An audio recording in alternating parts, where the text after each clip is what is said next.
Buenas noches, mi nombre es María Eugenia Martínez Palomino y socializaré la actividad colaborativa fase uno de la materia microeconomía. Teoría del consumidor y del productor.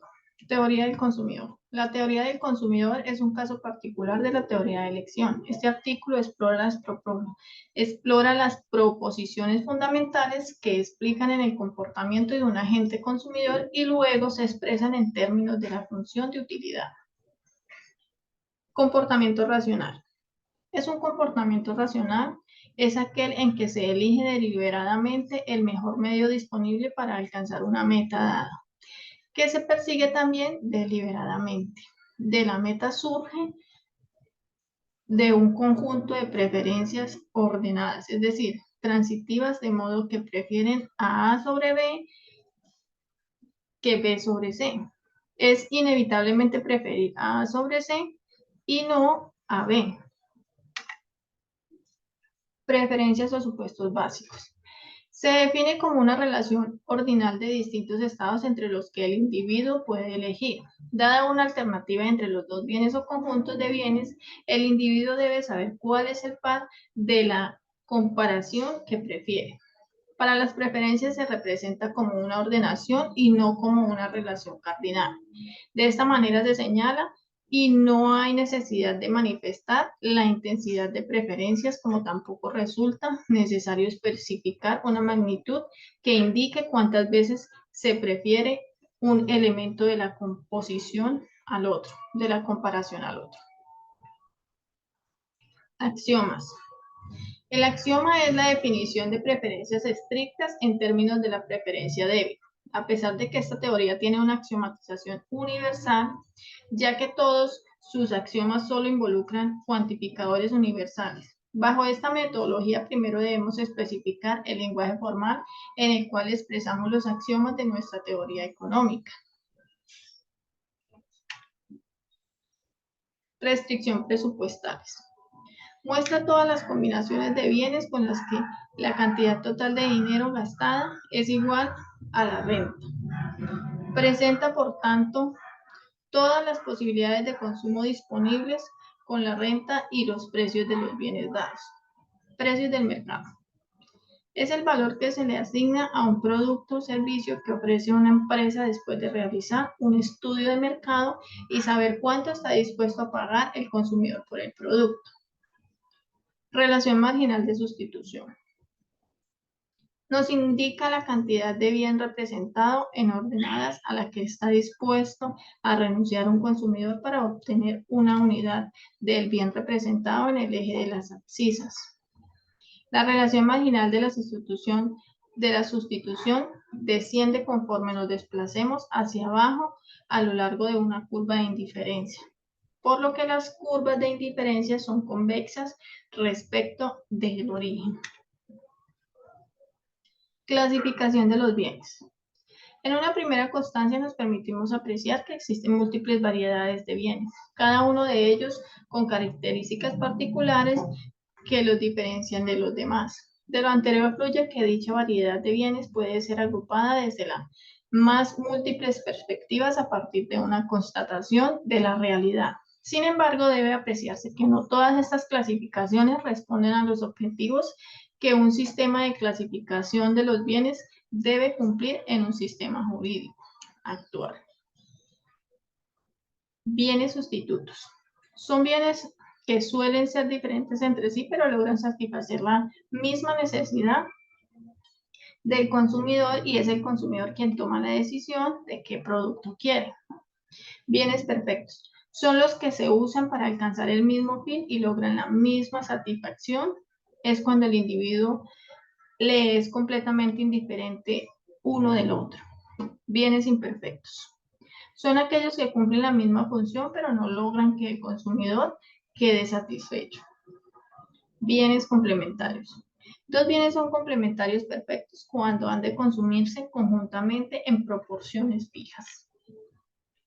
Curva de indiferencia. Una curva de indiferencia es el conjunto de todas las combinaciones que le son indiferentes al consumidor. Por comodidad, así se puede dibujar en el plano. Solemos realizar el estudio de las curvas de indiferencia. referidas únicamente a dos bienes, que se representan en los ejes de abscisas y ordenadas, aunque las conclusiones que se obtienen son extensibles a un número altísimo de bienes. Supuestos y propiedades. Las curvas de indiferencia es que no se cortan. Si esto fuese así, se estaría violando el axioma de transitividad. El hecho de que las curvas de indiferencia no se corten no implica, sin embargo, que hayan de ser paralelas necesariamente. Pueden acercarse cada vez más, porque las curvas de indiferencia son líneas y por tanto no tienen ancho. Mapa de curva de indiferencia. Es el conjunto total de curvas de indiferencia.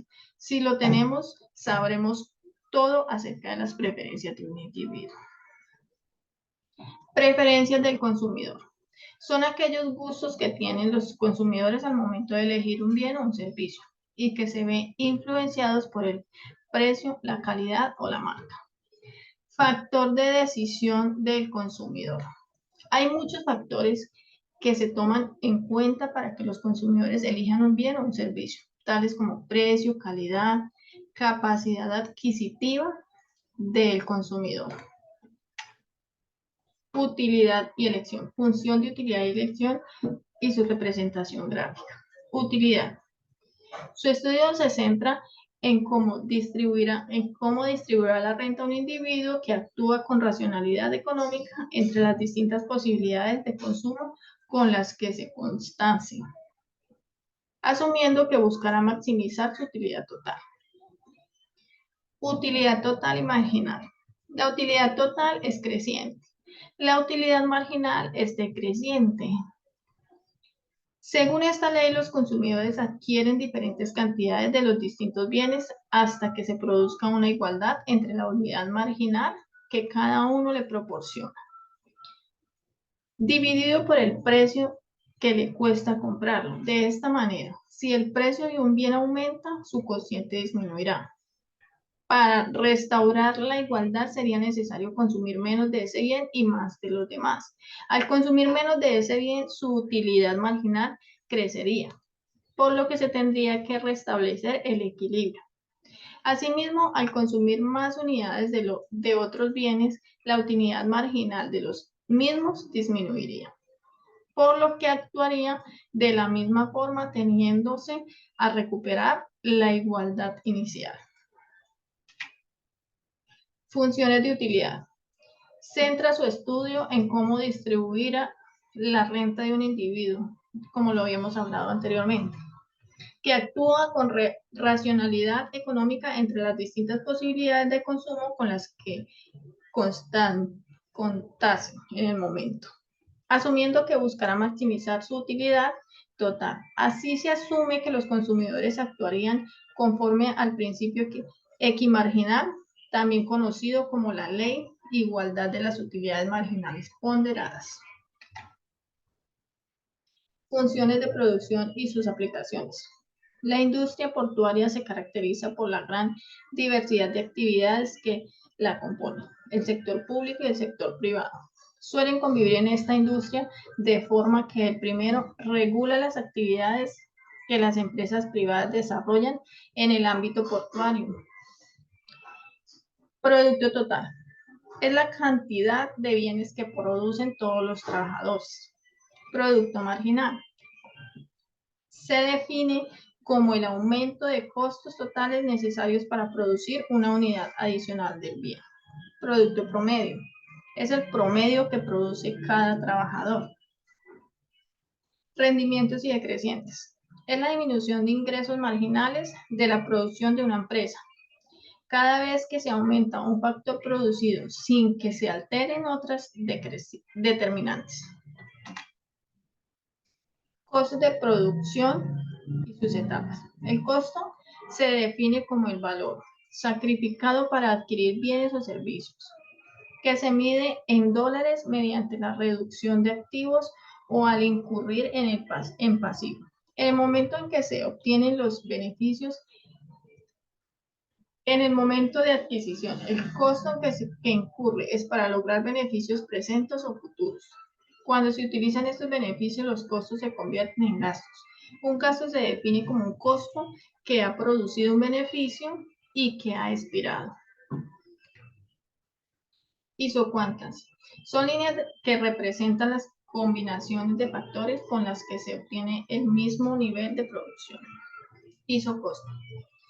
Es una línea que une puntos que señalan distintas combinaciones de dos factores de la producción que implica un costo similar. Si suponemos la línea de isocuantas, si superponemos la línea de isocuanta con la de isocoste, obtenemos un punto de tangencia en el cual se está haciendo la combinación de factores de la producción deseada al mejor costo. Tasa marginal de sustitución. Por lo general, un producto puede ser sustituido por otro, brindando al consumidor una satisfacción u utilidad al menos similar, pero también puede ser superior. Y en ese sentido, tiene utilidad determinar la tasa marginal de sustitución. Tanto el consumidor como el productor deben conocer la tasa marginal de sustitución a fin de poder tomar decisiones encaminadas a maximizar su utilidad. Costos. Como el equivalente monetario de los costos de factores en una actividad económica. En efecto, en proceso productivo combinamos distintas cantidades de factores. Si valoramos monetariamente el gasto que realizamos en cada uno de ellos y obtenemos la suma del conjunto, tendremos el coste de producción. Costos fijos totales, los costos de los factores fijos de la empresa, es decir, que son los independientes de volumen producido. Costo promedio.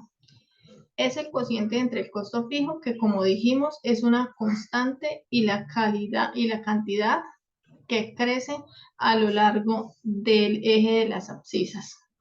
Costo variable. Como cociente que es del costo variable, y la cantidad tendrá pendientes negativas para crecer después, a partir del punto correspondiente al óptimo técnico de la función de producción. Costo variable promedio. Como cociente que es el del costo variable, la cantidad tendrá pendientes negativas en un primer tramo para crecer después, a partir del punto correspondiente al óptimo técnico de la función de producción. Costo marginal.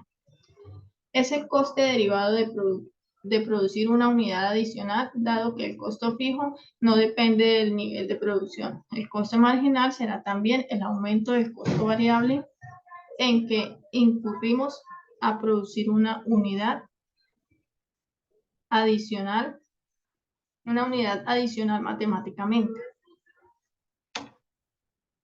La siguiente tabla muestra las distintas combinaciones posibles para producir 1000 unidades de productos y los distintos costos en que incurre la empresa si no optimizará sus funciones de producción y de costos. Conclusiones. Al realizar esta actividad se puede comprender la importancia del consumidor y del productor, ya que desempeña un papel fundamental en la economía. Los consumidores toman decisiones para maximizar su utilidad. Los productores buscan maximizar sus beneficios. Con eso se puede concluir que la teoría son herramientas valiosas para las cuales nos ayudan a analizar el comportamiento económico y asimismo el consumo de los individuos. Muchas gracias. Con esto concluye mi presentación de la actividad.